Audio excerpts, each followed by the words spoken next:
Assalamualaikum warahmatullahi wabarakatuh. Perkenalkan, nama saya Ratu Aam Aminatun Khairah dengan NIM 842022300011. Saya berasal dari Program Studi Pendidikan Matematika, Fakultas Keguruan dan Ilmu Pendidikan. Di sini saya akan menyampaikan sedikitnya penjelasan mengenai apa itu micro teaching dan apa fungsi micro teaching untuk FKIP. Nah, mohon disimak baik-baik ya. Seorang pilot tempur tidak langsung menerbangkan jet bernilai jutaan dolar tanpa ratusan jam di dalam simulator. Begitu juga seorang dokter bedah tidak langsung memegang pisau bedah tanpa simulasi yang presisi. Lalu, bagaimana dengan seorang guru? Mengajar bukan sekedar memindahkan isi buku ke kepala siswa. Ini adalah seni manajemen manusia, psikologi, dan komunikasi. Maka disinilah micro teaching berperan sebagai fix simulator bagi kita, para calon arsitek peradaban, yaitu seorang guru. Nah, apa sih yang dimaksud dengan micro teaching dan apa fungsi micro teaching dalam FKIP?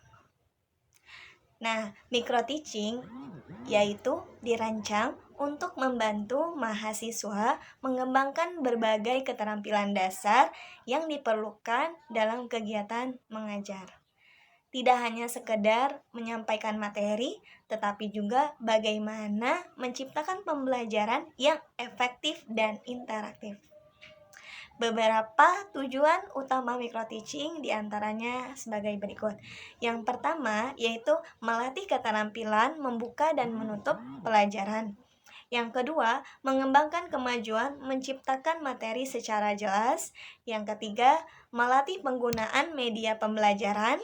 Yang keempat, mengasah keterampilan bertanya kepada siswa. Yang kelima, meningkatkan kemampuan mengelola kelas. Dan yang terakhir yaitu mengembangkan kepercayaan diri saat berbicara di dalam kelas. Nah, apa sih fungsi micro teaching dalam FKIP?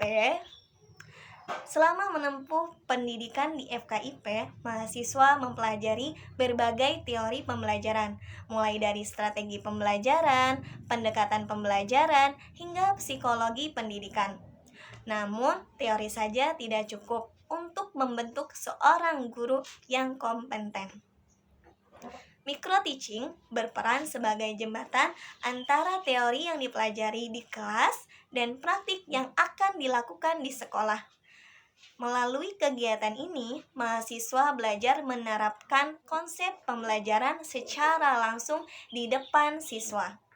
Pengalaman tersebut membantu mahasiswa memahami bagaimana sebuah rencana pembelajaran diterapkan dalam situasi nyata. Dalam proses latihan, mahasiswa sering menghadapi berbagai tantangan, misalnya kesulitan mengatur waktu, menjaga perhatian siswa, atau menjelaskan materi secara sederhana. Tantangan tersebut justru menjadi bagian penting dari proses belajar karena memberikan gambaran mengenai situasi yang mungkin terjadi ketika mengajar di kelas sebenarnya. Seiring berjalannya latihan, mahasiswa biasanya mulai merasa lebih percaya diri dan mampu mengelola pembelajaran yang baik.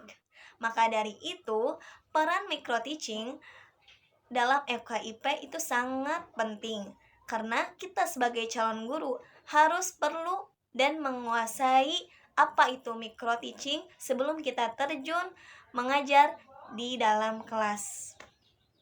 Nah, teman-teman, bagaimana? Kalian sudah mengerti kan apa itu micro teaching? Nah, kita sebagai mahasiswa jangan hanya datang untuk menggugurkan kewajiban mata kuliah.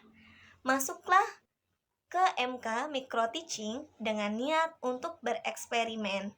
Apalagi kita sebagai calon guru harus menyukai dan menguasai materi micro teaching. Jadilah guru yang berani mencoba metode baru, guru yang tidak takut dikritik, dan guru yang haus akan kebaikan. Kurang dan lebihnya saya mohon maaf apabila terdapat kesalahan, dan terima kasih telah menonton video ini. Wassalamualaikum warahmatullahi wabarakatuh.